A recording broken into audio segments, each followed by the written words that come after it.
à tous et bienvenue dans cette nouvelle édition de Gatineau sur TV Africa.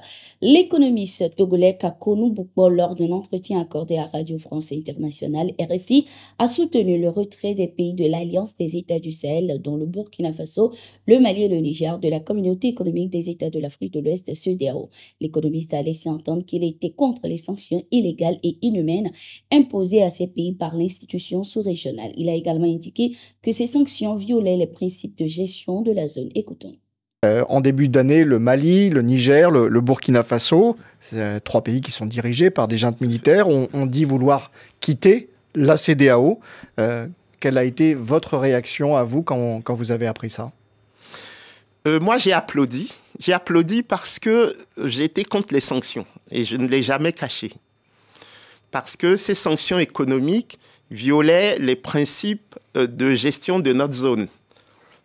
Puisque la Banque centrale est indépendante. C'est l'article 4 de ses statuts, indépendante de tout pouvoir politique. Donc fin 2002, vous l'avez dit, la CEDEAO fait une erreur, il y a une dérive politique et ça vous a donné raison, la suite vous a donné raison, c'est ça ?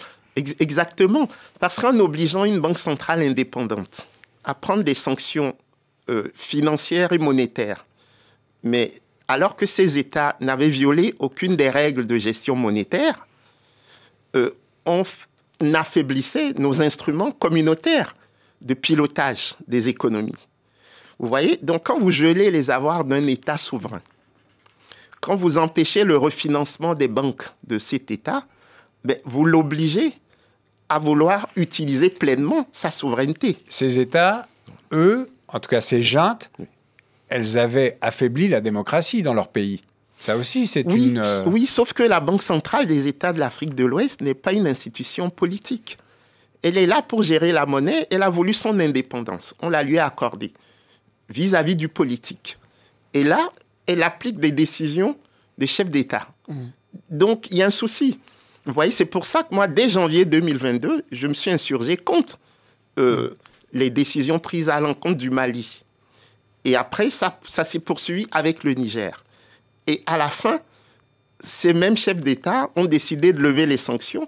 Le président en exercice de la Communauté économique des États de l'Afrique de l'Ouest, CEDEAO, Bola Tinubu, a appelé les États membres à ne pas rester passifs face à la désintégration de l'institution. Bola Tinubu a mis l'accent sur la solidarité régionale qui est selon lui impérative pour renforcer la résilience et l'efficacité du bloc à ce moment critique. Cette déclaration du président en exercice de la CEDEAO a été lue devant les parlementaires de la CEDEAO par Ajouri Ngelale, son conseiller spécial pour les médias et la publicité ce 4 avril lors de la 6e législature du Parlement de l'institution. Nous sommes unis contre de telles forces et nous nous engageons à faire en sorte que notre unité reste inébranlable. Nous devons veiller à renforcer la coopération entre nous en vue de construire un sentiment de destin et d'objectifs communs. Personne ne peut faire ça à notre place. Nous devons nous rassembler, a-t-il laissé entendre.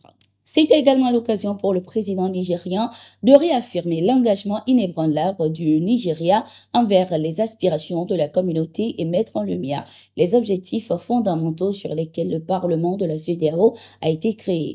Affirmant le rôle important du Parlement de la CEDEAO dans le cheminement du bloc vers un avenir de paix et de prospérité pour tous, le président Tinubu a déclaré que le succès ne peut être obtenu sans la contribution loyale et le travail acharné de l'agence législative de la communauté.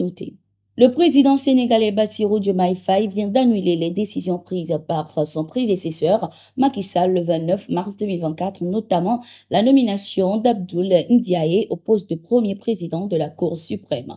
Le président Bassirou Diomaye Faye vient d'annuler par décret du 3 avril 2024 toutes les décisions prises par son prédécesseur lors de la réunion du Conseil supérieur de la magistrature en date du 29 mars 2024. Macky Sall avait nommé un premier président de la Cour suprême et avait pourvu au poste de membre du pôle financier, a informé Madiambal Diagne, un journaliste sur sa page X.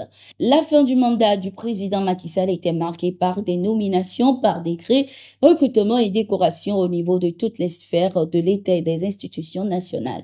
D'importants mouvements ont été effectués lors de la réunion du Conseil supérieur de la magistrature qui s'est tenue ce 29 mars 2024. Des nominations ont été opérées au niveau de la Cour suprême de l'administration centrale et des cours d'appel de Dakar, Thiès et Saint-Louis. Certaines de ces décisions de nomination et décoration ont soulevé un tollé dans l'espace public, notamment la nomination du magistrat Abdoulaye Ndiaye au poste de premier président de la Cour suprême en remplacement de Siré Ali Ba, appelé à faire valoir ses droits à la retraite. Cette décision de nommer le haut magistrat Abdoulaye Ndiaye au poste de premier président de la Cour suprême à la veille de son départ du pouvoir sur un poste aussi stratégique est une transgression caractérisée des règles les plus élémentaires des pouvoirs légitimes de nomination de son successeur. Le président sortant a une légitimité finissante. Il ne doit pas empiéter par courtoisie sur les pouvoirs régaliens de son successeur, avait commenté sur X le président fondateur du think tank Africa Jom Center.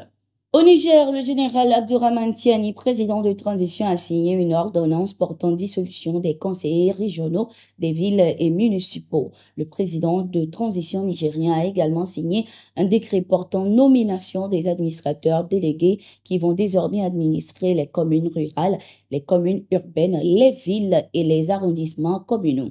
Cette décision a été lue à la télévision nationale ce 4 avril 2024. Les conseillers municipaux dirigent des communes parfois regroupés au sein d'une grande ville. Pour l'heure, aucune explication à cette dissolution n'a été donnée. L'Arabie saoudite et la Mauritanie veulent renforcer leur coopération sur le plan militaire et de la défense. Ce 3 avril 2024, le vice-ministre de la Défense de l'Arabie saoudite, le prince Abdurrahman bin Mohamed bin Ayaf, a échangé avec le ministre de la Défense nationale de la Mauritanie, Anena Ould Sidi. Au menu des discussions, le renforcement des relations entre les deux pays avec un accent particulier mis sur la coopération militaire et de défense. Ces deux personnalités avaient également abordé les sujets relatifs au développement régional et les efforts concertés nécessaires pour relever les défis afin de garantir la sécurité et la stabilité dans la région. C'était tout pour cette édition. Merci d'être resté avec nous. Nous sommes en continu sur nos différentes plateformes et sur notre site d'information, le www.autoafrica.com.